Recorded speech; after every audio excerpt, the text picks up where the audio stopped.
Welcome to tonight's Transportation and Safety Committee meeting. I would like to direct your attention to the agenda that is on the table back there. If you do not have one, I would encourage you to get one because it has several pages to it of riveting reading. So what we're going to do is the purpose of the meeting, as it says on the agenda, is as part of the multifaceted solution to the wildlife situation. The goal of this meeting is to discuss possible ways the city government can assist in controlling the number of dangerous wildlife that are in our neighborhoods. Citizen input is welcomed in helping to fashion a solution. Again, welcome. And if we did not have the time constraint that we do have, because we have a council meeting at 7, and the president of council starts to get nervous if the meeting goes beyond 6:45 to 7. So we have about 47 or so minutes to conduct the meeting. And if we did not have that constraint, I would take the time to read through the introduction and the structure for the meeting. But because of the time, we will not do that. Of course, if I was really concerned, I would not have spent the minutes saying that. In terms of the reason we're having the meeting is there was an ordinance that we worked on and passed, amended and passed, to partially address a wildlife situation that we have in Bowling Green. At that time, and I don't think anyone would disagree with it, that the legislation was a part of a comprehensive solution. So it has other aspects to it, one being education that was brought up, very important point. And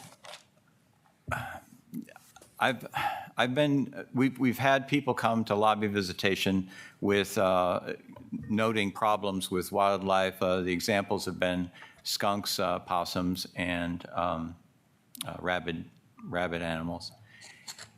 And as I've gone door to door this month, there have been a number of people, then I don't bring it up, they bring it up, that have mentioned particularly problems with skunks as well as raccoons. And so what we're hoping to do here is see, A, if there is a problem, B, is it something that local government has a role in playing?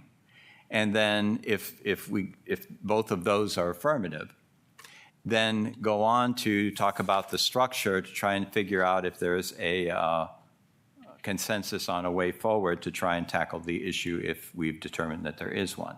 So that's a very brief, for me anyway, very brief overview. Jeff, do you have anything to add? I would echo that this is an issue that I hear about from quite a few constituents. Certainly living right over here on Clay Street, we've experienced our fair share of issues with skunks in particular. As a dog owner, that can occasionally be very problematic for me. And it always seems to be at the worst time. So I appreciate the opportunity to gather feedback and discuss the issue. Thank you. Joel? This is an issue that I heard about, particularly as we were working on the recent legislation for comfortably accommodating wildlife in our community. I think a lot of people were interested in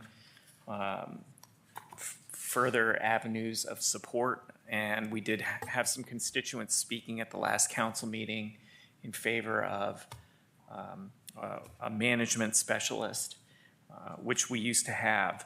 But I think as we were developing the laws around, the legislation around feeding wild animals in our community, I felt like I received adequate input from the administration and from Mayor Osbacher. It ameliorated many of my concerns about not having a wildlife control specialist. So I'm open to discussing it. I look forward to seeing what develops during this meeting. Thank you, Joel. Yes, and it's one thing that we probably do not need to spend much time on is revisiting the decision to not have an animal control officer. To me, the situation that we're dealing with is the one we're in now. I have no interest in going back and determining whether that was a good course of action. I have confidence that with the situation that was present at that time, it was a good decision. So that's not the purpose, is to determine whether that decision was correct or not. Right now, we're trying to assess what to do with our current situation. And what we could do, there's two ways to go on this.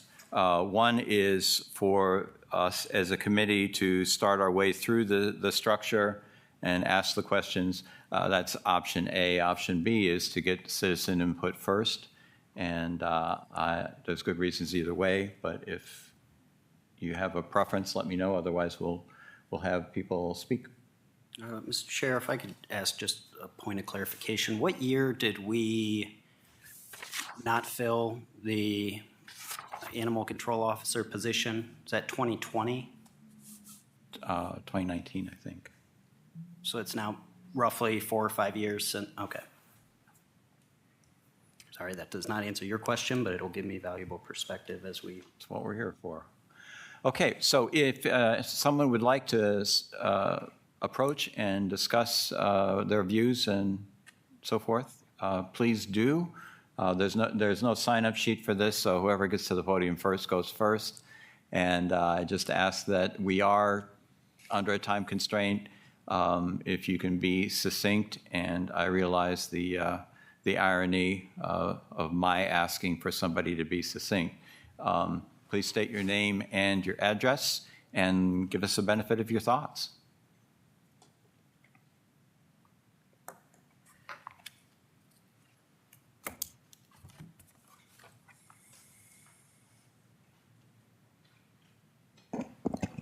Hi, I'm Rose Drain.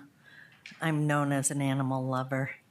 I wonder, it occurred to me that perhaps the reason there are more concerns being voiced by citizens now is because it's been 5 years since there's been an animal control officer. Maybe having an animal control officer helped with the issues that people were having, and perhaps there are more now because the issues that people are having have not been dealt with. So I think, as Joel said, coexistence. I would like for the city to consider ways for animals to coexist in our city with us. We have possums and skunks in our neighborhood, and they have not been a problem. I don't know that we have raccoons. I haven't seen any, but they have a place here. And unlike the pigeons who no longer exist in Bowling Green because we've had peregrine falcons move in, there are no natural predators for the mammals that are getting to be seemingly more abundant. So, and if the city doesn't think it can manage a full-time animal control officer, maybe a part-time one would be a solution. Thank you, Rose.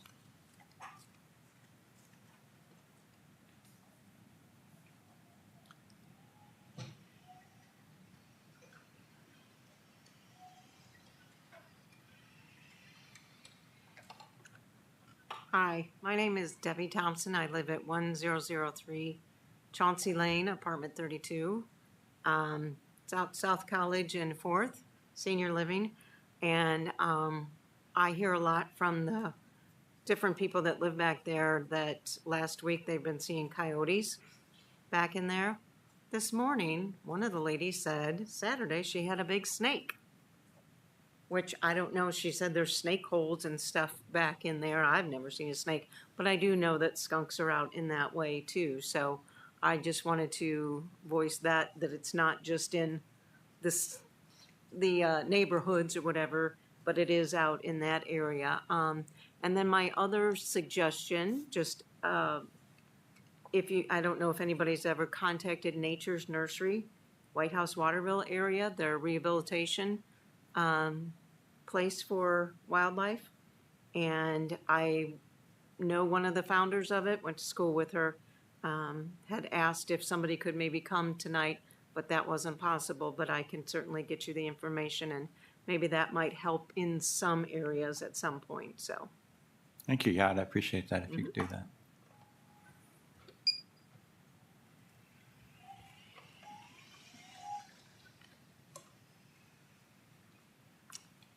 Hi, I'm Sean Connor, 1344 Coneyot. We've had a problem with skunks. We also have had problems with coons. We trapped a coon back in mid-June, contacted a local company or business here in town, came over, got the trap, said, I'll return your trap. 20 minutes, he was back. Well, what'd you do with the coon? Well, I took it over and I drowned it in my pond. To me, that's inhumane. You know, he was better off taking it out and shooting it and be faster than drowned in it. But that's, you know, back in early July or late July, in the early morning, and we have pictures that came up on the cam, we had a fox in our backyard. And along with the fox was a skunk. Now, my understanding, and I don't know, foxes evidently eat skunks. Whether that did away with the skunk, I don't know. But that's a little alarming to me. That's on my back porch. That was brought up on the cam.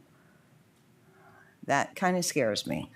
That same evening, back in the Belleville area, they had a skunk back there that their cam caught up on camera. Same night. Now, they aren't the same skunk, I know that. They don't look alike. But anyway, there's an issue here, especially when we're having the wildlife that we're having over there in the Belleville area. And I think it needs to be addressed, especially with the fox. That kind of alarms me. And I do hear that the coyotes are out. So we have animals, we have dogs that are in the house all the time. We also have a cat that is in the house all the time. But something's got to be done with the wildlife. It's getting scary. Thank you. Thank you very much. What did you say your name was, ma'am? I'm sorry? What did you say your name Sean was? Connor. You got an email from me and I never got a response. Thank you. Thank you.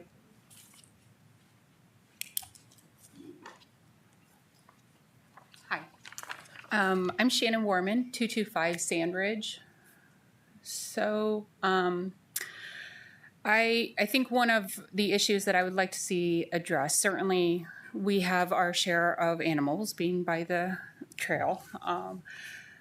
We have an abundance, right now we're having skunk issues, we have an abundance of woodchucks.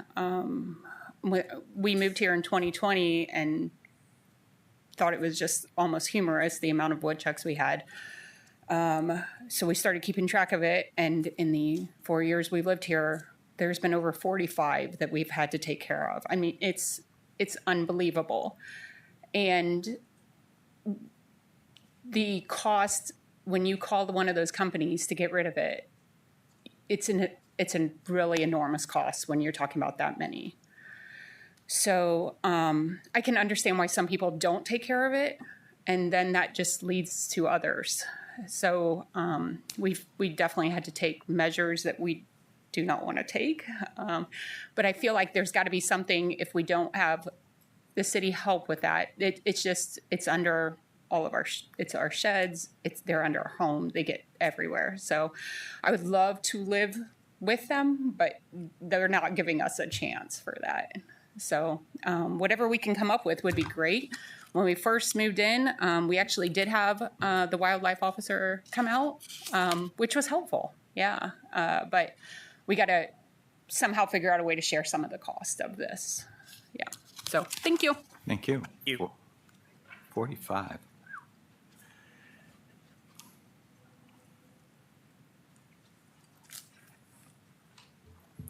Hi there.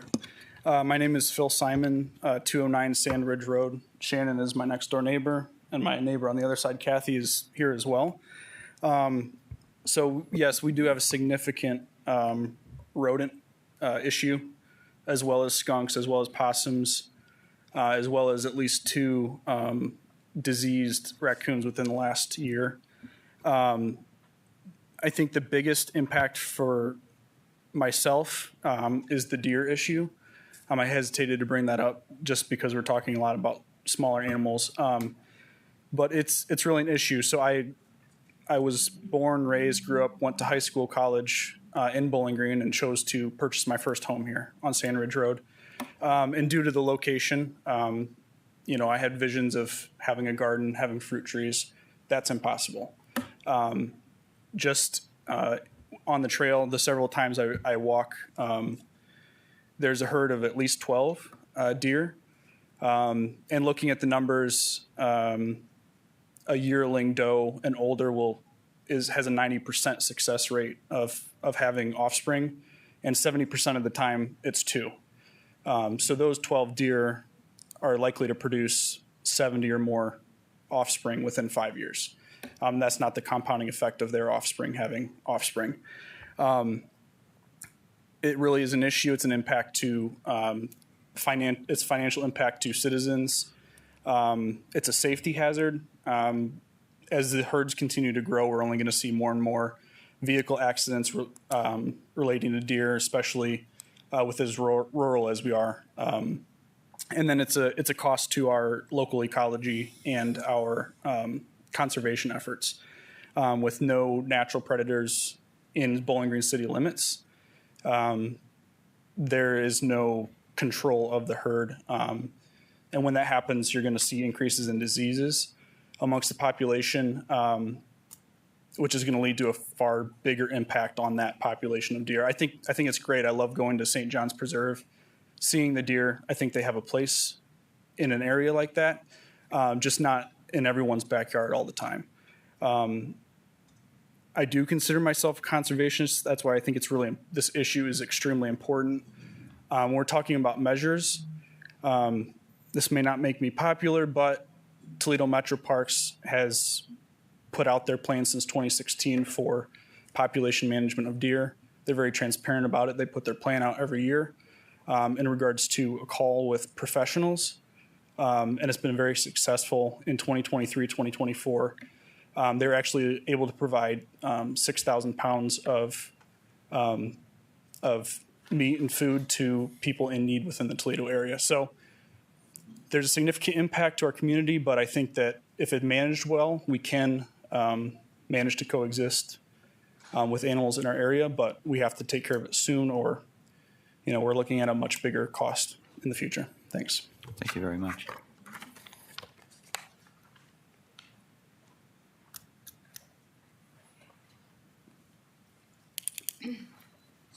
Hi, my name is Kathy Hansen, and we bought the church on 205 Sandridge, where Billard Park is. And my biggest issue is, I'm their neighbors also, is the amount of animals that come right on my patio. So one night I went out to go around to my garage, and standing right on my patio, not too far from where you are, were deer. I also have went out, and standing on my patio are raccoons. We have a groundhog problem next door. There's a mother with baby skunks. I have counted 19 deer in Philip's backyard at night. When you shine the light out, the flashlight, you see the light shine up. My biggest issue is I help take care of Billard Park because it's an extension of our property, and I love flowers and I love greenery. It's the cost. I have invested in patients. I've invested in hostas. I've invested in things to make that area look prettier because it's very high traffic with the bikers, the schoolers, the walkers, the trail. And I think it's a beautiful area. The green spaces, I try to keep it as nice as I can, plus my own yard, all of our yards, we try to keep really nice. So my problem is no one reimburses me for the amount of money that I spend, and I shouldn't have to worry about my plants being destroyed because there's animals that eat them and dig them up. And there's no one that's going to say, hey, go ahead and plant them, but we'll give you the money for that. So that's something that I'm finding. I had to dig up 4 bushes just last weekend because the deer are eating them to where they're not producing any more leaves. So that's one of my issues.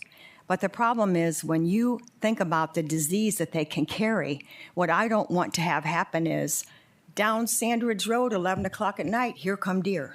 And they're not afraid. But when somebody gets hurt or we have an accident where somebody is seriously hurt, is that going to make us decide there's something to do?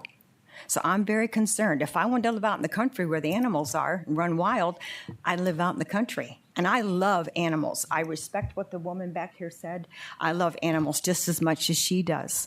But I also realize they can present big problems for a neighborhood like we live in. Thank you for your time. Thank you very much, and thanks for maintaining Ballard Park.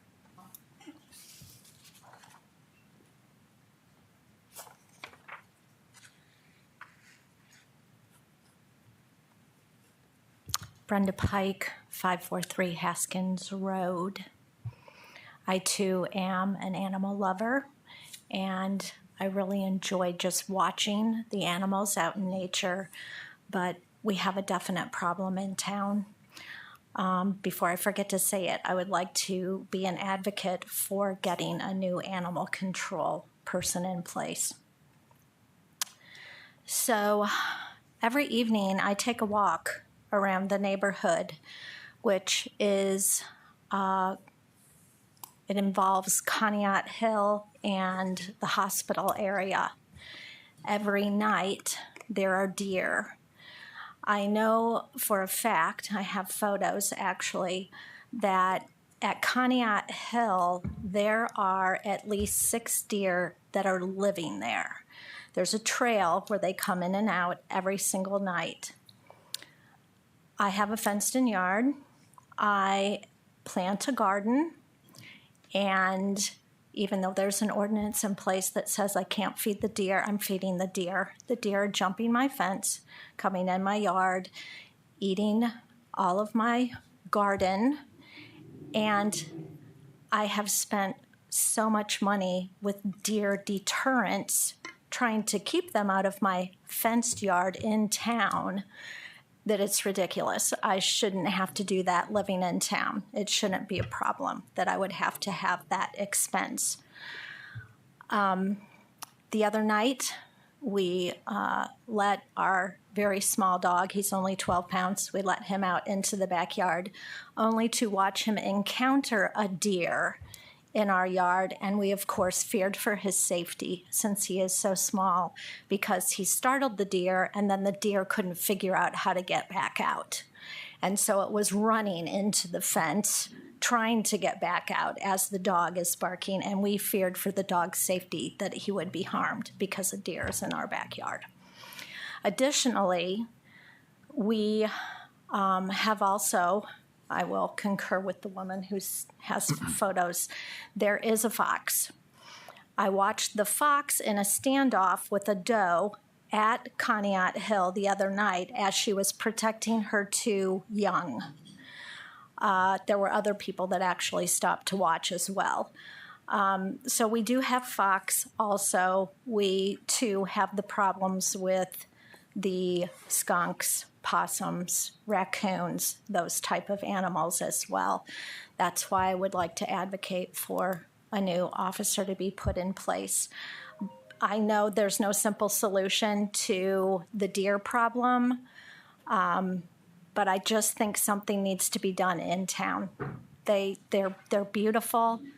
I love to go to the woods also and admire them, but in my backyard is not where they belong. Thank you, Brenda. And Brenda, the ordinance doesn't prohibit feeding the deer if it's not your intent. I know. Okay, just I know. I'm just saying. I'm following the ordinance, but they're coming in anyways.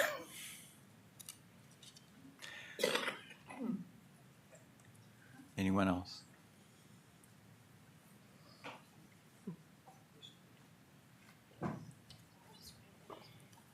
Two for one, huh? Rose Drain. I forgot to say it's 228 East Court Street. I think I'm we glad know. to hear there are fox and coyotes, because then they are natural predators of young. You know, maybe they can't deal with an older raccoon, but they can assist in the natural depletion of the young groundhogs and raccoons and skunks. So there we have some natural predators. So huzzah.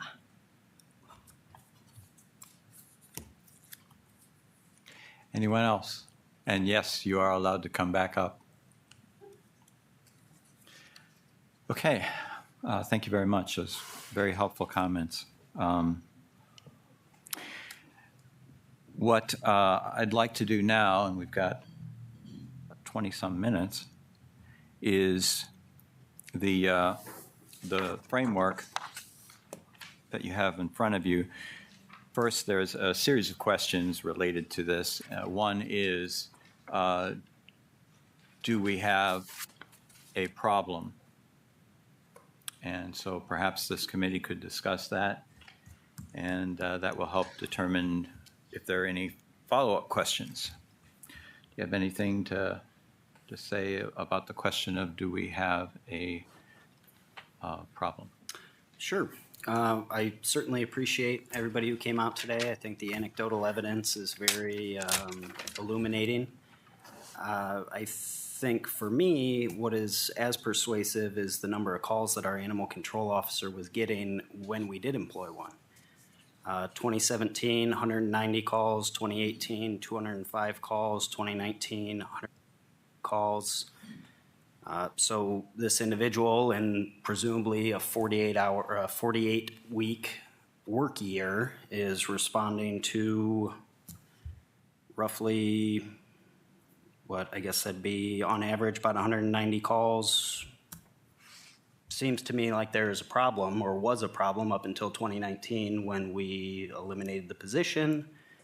At this point, we've had several years of trying out, consolidating some services with other agencies.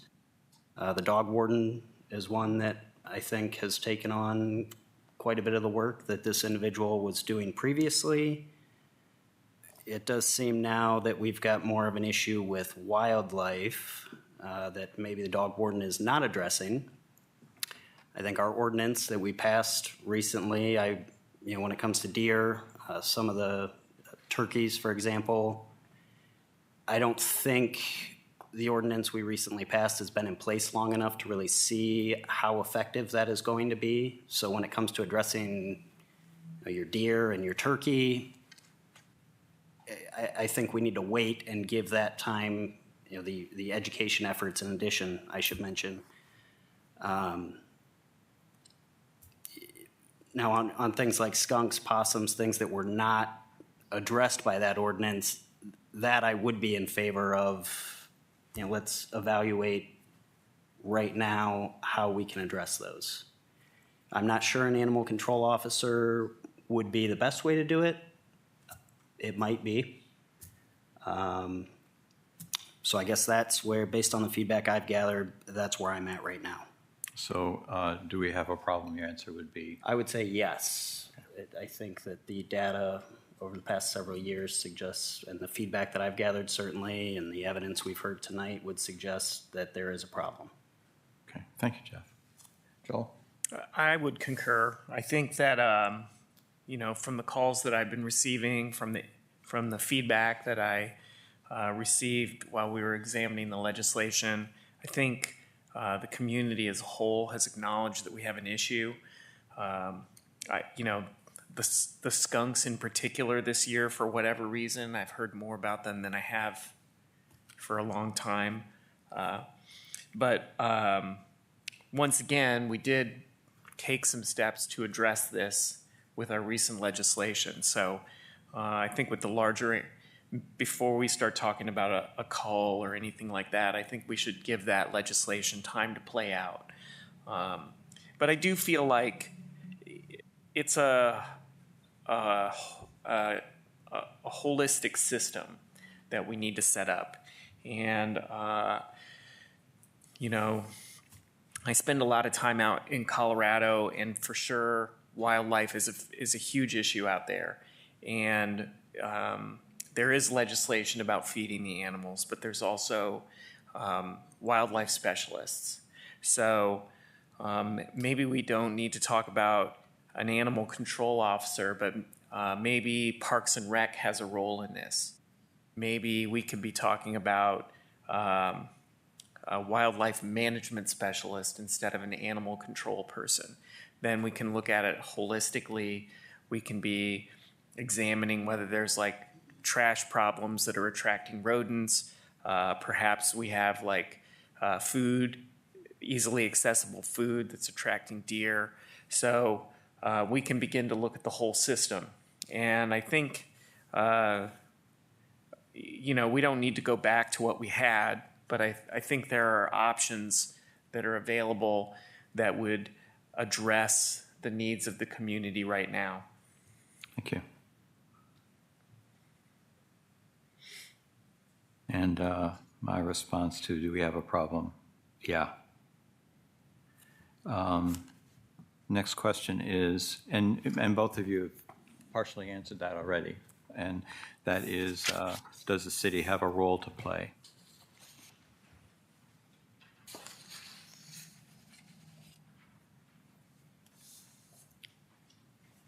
Anybody want to go first? We're not specifying what role at this point, just, yes, it seems that we have a consensus that there is a problem. The next question is there a role in managing that problem for the city to play? I would say yes, in my view. One of the fundamental roles that we do play is providing valuable services to citizens, residents. Yeah, I would agree. I feel like, as we examined the wildlife legislation, for me it was a balance between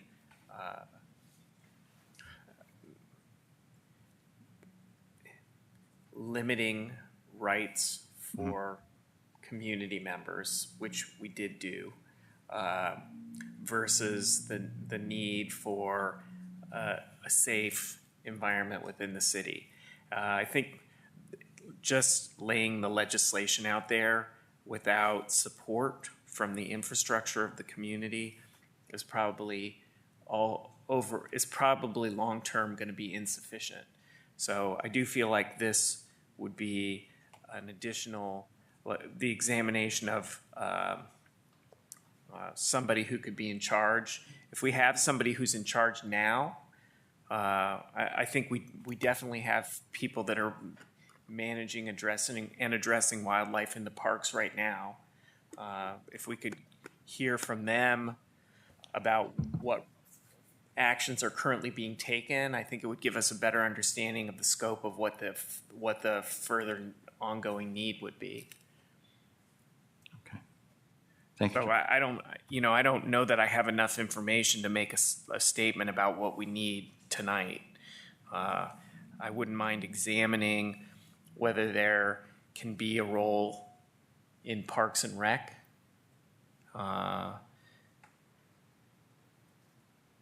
Or what the actual needs are. I mean, we haven't even we've barely started the advertising campaign to inform the community about feeding the wildlife. So we're not going to see any results from that for at least a year. Thank you, Joel.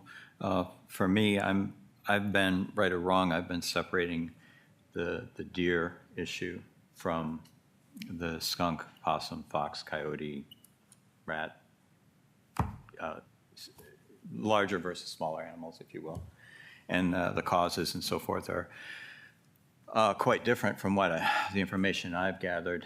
And it's with the skunk, just to, in the interest of time, I'll say skunks, but I really mean skunks and possums and foxes and so forth. It's not a question of residents feeding the skunks, right? Yeah. Having stuff out for them. It's just the nature of skunks being skunks.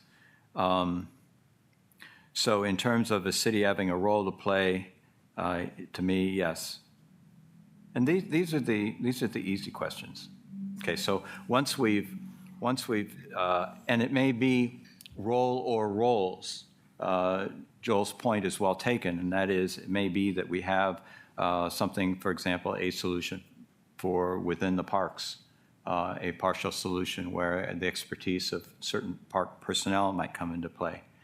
And so having answered those and knowing that according to the structure, we have various parties involved. You've got the resident, the city, the provider, and just think of an exterminator, for lack of a better term, and then any other organizational entities that may have a role to play, like the county dog warden. So you've got those parties involved. A good example is the individual that was here at the last council meeting that caught 4 or 5 skunk in his live trap and didn't have the means to take care of the skunk. So he contacted a provider that came out. So right there you have the resident. The city didn't have a role to play in this scenario, the provider. Also, there's different aspects or actions to be taken. One is who initiates it? Is it the resident in that example? Who arranges the action? In our example, that was the resident. Who funds it, pays for it? The resident. And who delivers it? That would have been the contractor. So when you look at all that, you end up with a number of different possibilities, one of which is hiring an animal control officer, probably adjusting what the responsibilities are versus what they were. And so one scenario, which may be what it used to be, is the resident initiates it, the city coordinates it and takes care of the issue and pays for it. There's a myriad of other possibilities, and it's something that perhaps we could try and tackle in the remaining 10 minutes, and that is how do we mix all of this together?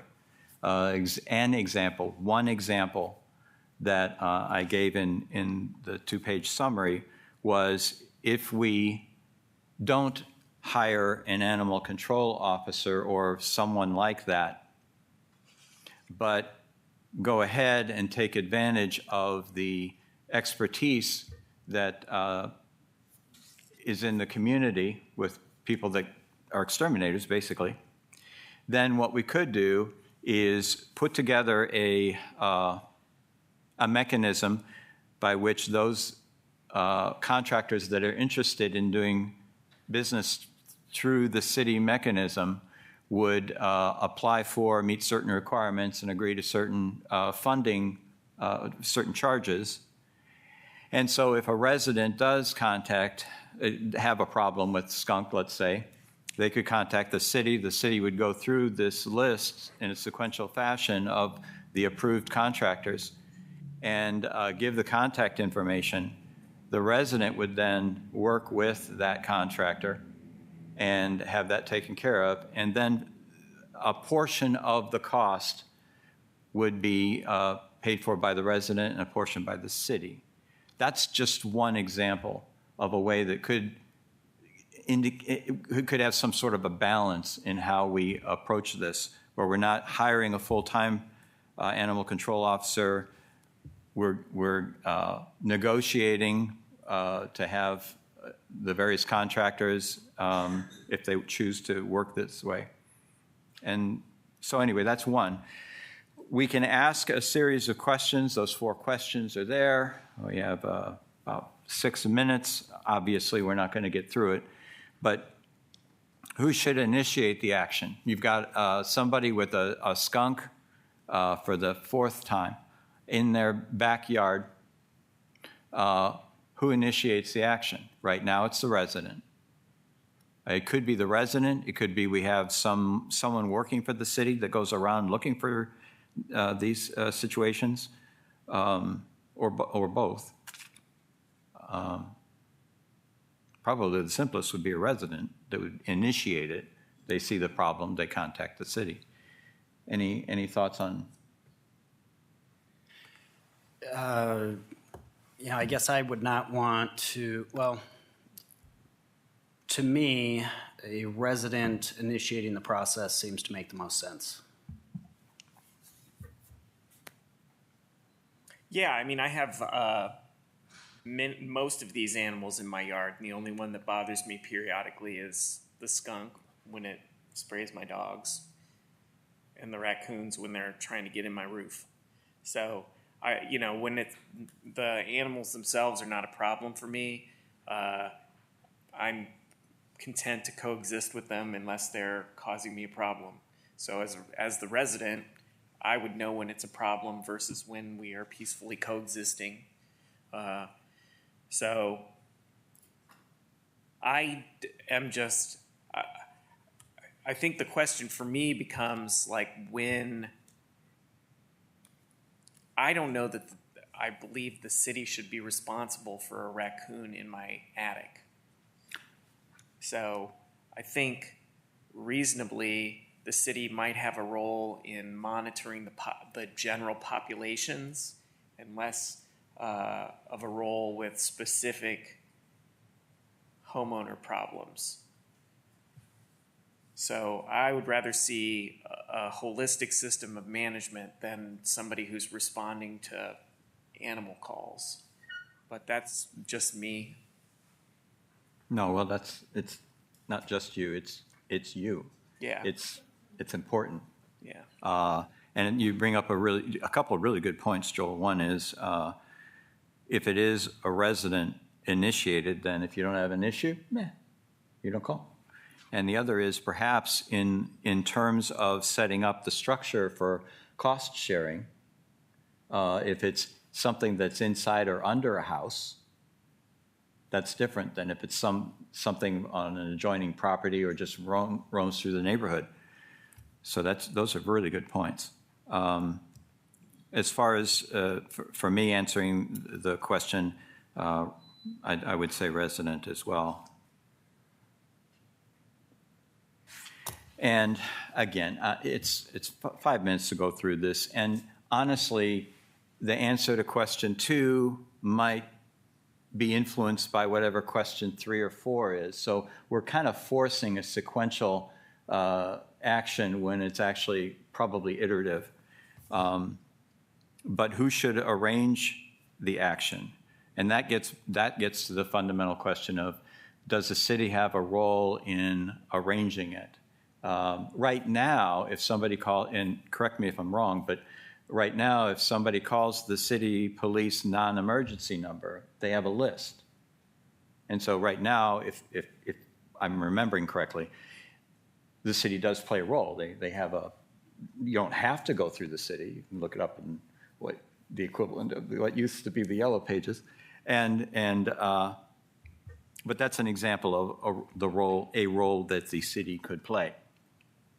If we go with an animal control officer, obviously that's a city role. If we go as the city being a coordinator to communicate the options to the homeowner, or I'm sorry, the resident, then that would be a role for the city. So it's we have sub-questions. Any thoughts on that?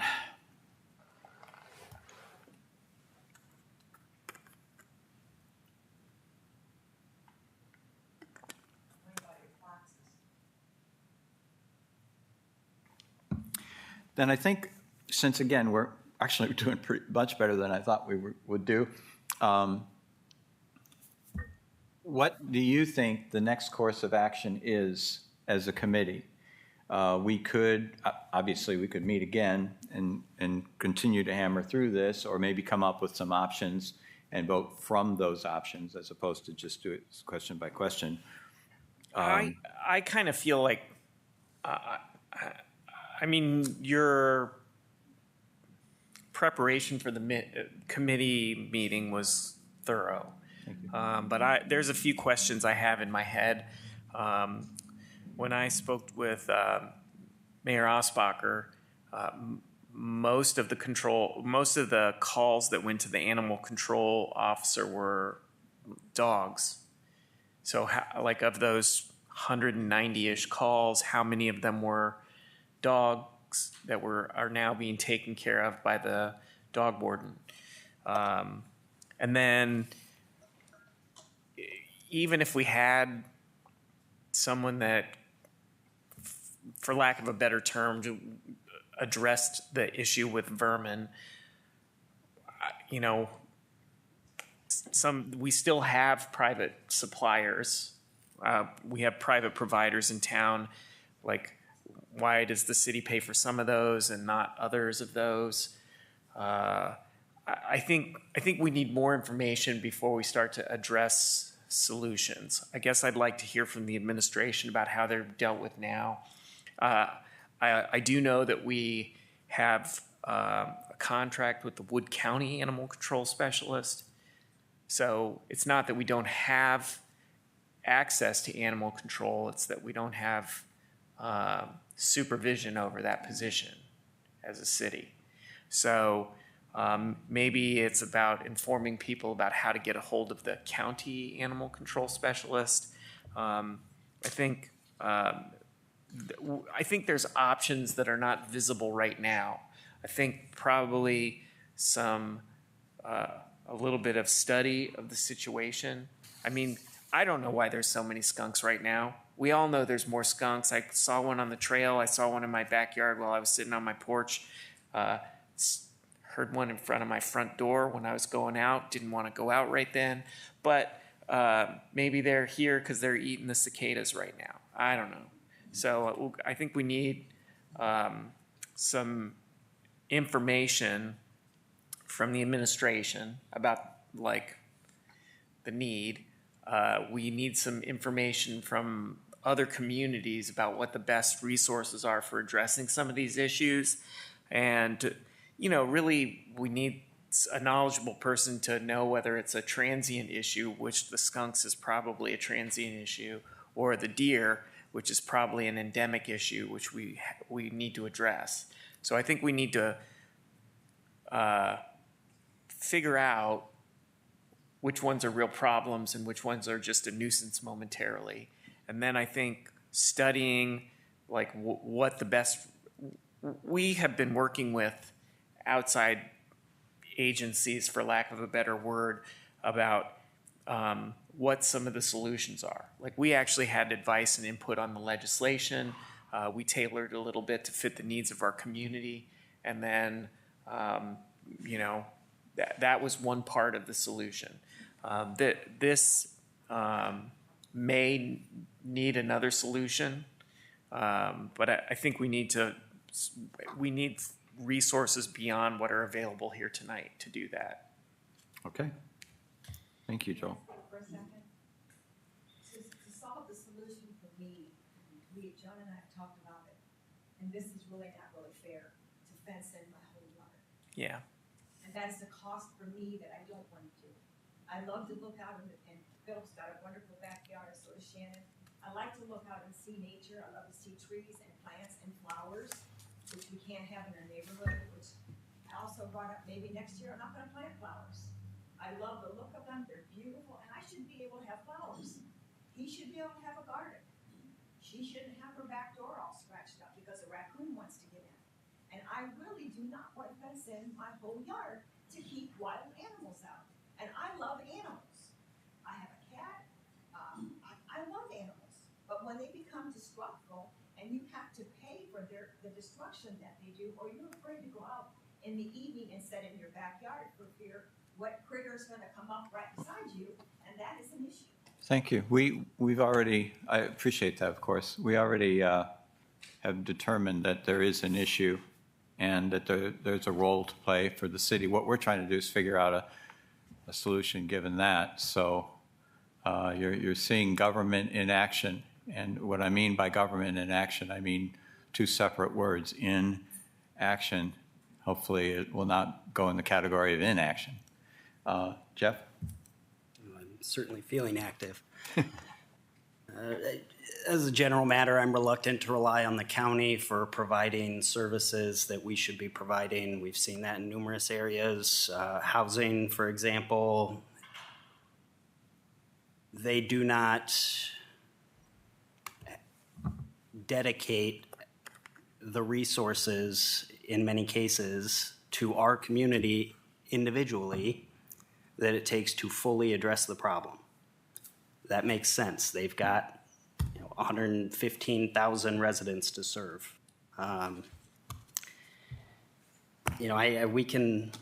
would be happy to entertain any motion you guys want to make. We can meet again. We can keep talking about it. Ultimately, I serve in a representative capacity.